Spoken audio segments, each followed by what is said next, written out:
This is a quick start for the Slice 230.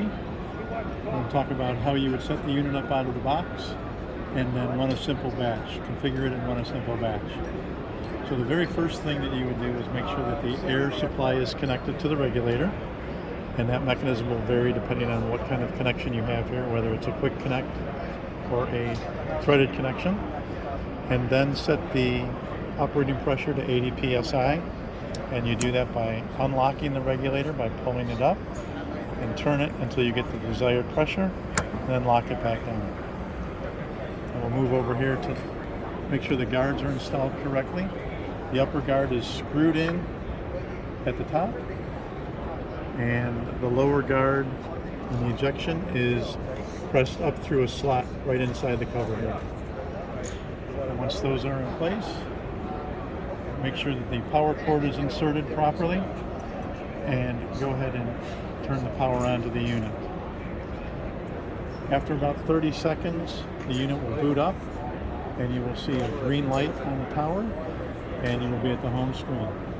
If for some reason the e-stop had been pressed during shipping or installation, you will see a red flashing light and a message here saying the e-stop button has been pressed. To release the e-stop, just simply turn the clockwise one little turn and it will release. So at this point you should be at the home screen, and now we can do a simple configuration to run the product through the machine. So the home screen is pretty straightforward. It has a quantity field, a length field, and an in-feed adjustment. The in-feed adjustment is the distance between the rollers that drive the material through the machine. You will set that based on the type of material you're using and its thickness. In this particular example, we're going to be running a heat shrink tube, and we'll keep these rollers set to 0. If you need to change any of these, you can touch them, enter the amount in the keypad, and then press enter. And you can do that for any of these fields. The in-feed adjustment can be done the same way with the keypad, or you can optionally press the up and down arrow buttons, and it will adjust accordingly. So at this point, we're going to go ahead and look at the second screen in the setup. And over here we have the remaining settings that we would normally set to configure the machine for a specific product. At the top is our mode, that is stick or non-stick. So non-stick being continuous material. In this particular case it's configured for stick. I will go through these options and then I will show the other configuration.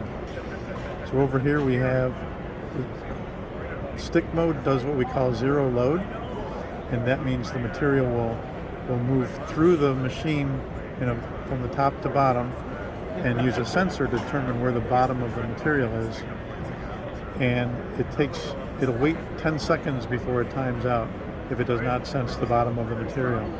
You can adjust this to any value you like. Auto load next stick tells the machine that when you're finished with one stick, it is to start the rollers up again and let you feed in the next stick. We will see that when we do the demo at the end. Auto start after load is a setting that says after the product has been loaded and zeroed, it will automatically start producing material. If you have that turned off, it will wait for you to press the 2 buttons to begin motion. The last setting here is automatic scrap eject. For the stick mode, we subtract a small amount from the stick length, which is input over here is 22 inches. Normally this would be 48 inches or 48 and some fraction based on the stick size that you receive. We have it set here at 22 inches for the trade show. So we subtract a small amount from that stick length, and then we figure out how many pieces we can make from the stick, and then we eject at the end of the stick the scrap that's remaining. That material can be ejected automatically, or if you turn that off, it will be ejected. It'll prompt you to eject them, and you can press the button to do that. We allow this setting.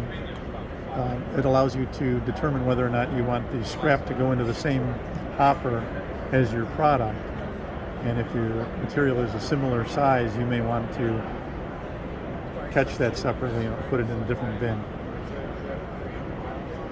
The speed setting controls how fast we move the material through the slice unit, and this is currently set at 25 inches per second. The other setting here is inches or millimeters, and you can select inches or millimeters, and it will change all the units. I'll go back home and you can see these all change based on the setting. Go back and change it back to inches, and go back to home. Put this back to the 0 setting. Do that here, with a 0, and enter. Okay, so now we are all set to run the job. Let me go ahead and run that really quick so you can see what it looks like. So to start the machine, we have to press the 2 buttons, one on each side. Before I do that, I will put the material up here and just get it ready. And go ahead and start the unit running. So now you'll see it says it's loading. It's waiting for us to put the material in. It will 0 load and start producing material. I just ejected the scrap, and now it's waiting for me to load the next piece. It repeats the 0 load operation, cuts the pieces from the stick, and goes back to loading.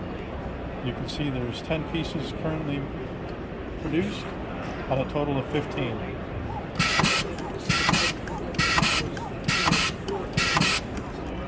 So after the 15 pieces are complete, the unit goes back to idle mode, and you can start another batch by pressing the buttons again. So quickly I'll go into the setup screen and show the non-stick settings. So for non-stick, this is continuous material from a gaylord or from a spool. We have the ability to crop cut to 0 the machine. You would feed the material in through the rollers out the bottom, and then when you press the 2 red buttons, it will crop cut so it knows where the 0 point is. At that point, it will go and produce the material based on what you have on the home screen. If you wanted to use the 0 load mechanism like we did in the stick mode, you can select that setting, and now it will do the same roller movement and allow you to feed the material in, and it will 0 load it, and so no material will be wasted with a crop cut. In either one of those modes, you can set auto start after load. So if it 0 loads or if it crop loads, at the end of that it will either automatically start producing material like we did in the demo, or you can say do not automatically produce it, and it will require a second operation of pressing the buttons on each side to cause it to start. There's one other feature that we have in the product. I'll reach over here and grab the barcode scanner. This is an optional feature that we've just added.